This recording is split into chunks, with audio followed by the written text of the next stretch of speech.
Greetings, junior soldiers. Welcome back to SRT News. Today's topic, open airs. Open air meetings have been part of the Salvation Army since before there even was a Salvation Army. Without a church building to call home, William and Catherine Booth rallied their earliest followers from street corners and town squares, anywhere that they could reach large crowds of passers-by with the message of God's love. To give us more on this building block of the Salvation Army, we take you to Group Historian, on location in... where are you, Bram? Thanks, Kat. I'm on location in Storage Closet Bravo. Location undisclosed. Early Salvationists didn't have a lot of options for mass communication, so their most effective tool was lots of noise. They'd sing songs, play horns, shake timbrels, and bang on big bass drums like this one, just to get people to stop and listen. Getting people's attention on busy London streets wasn't easy, and Salvationists really threw themselves into finding creative ideas to make it happen.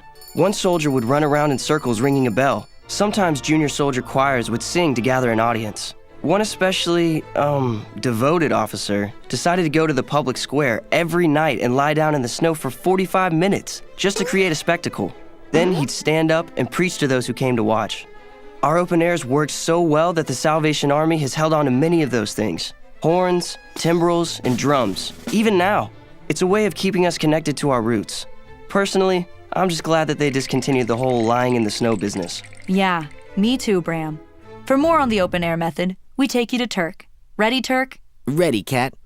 Early Salvationists gave hundreds, even thousands of open-air meetings, and they didn't always stay on the street corners. Leaders began using a strategy of picking open-air spots that were close to empty halls. They'd begin their meetings outside, then invite the crowds into the hall to hear the rest. Think of it like giving a short movie preview, then bringing people in to see the whole feature. Back to you, Kat. Thanks, Turk. Now, it's important to remember that in doing open airs, Salvationists had 3 specific goals. 1. Attract. 2. Message. 3. Challenge. First, attract listeners. And, as Bram mentioned, they do this any way they could. Songs, noise, uniforms, anything that would make people stop and look. Next, speak a message. Once we had our listeners, we had to give them something to listen to. Open airs always featured a speaker, preacher, or someone giving a testimony. And finally, issue a challenge to the people. Early Salvationists didn't just want listeners to hear the message and then go home. There was always a follow-up action. Join us, come to the meeting hall, anything that could keep them connected to what the Army was doing. So that was the how of open airs. But what about the why? Why have Salvationists used open air meetings since the beginning? The first reason is something you've probably already guessed. To get the message of Jesus to people who wouldn't go to church. William and Catherine Booth wanted to reach people that wouldn't go to church on their own. People who were too busy trying to survive on the streets to think about what God might have to say about their lives or their problems.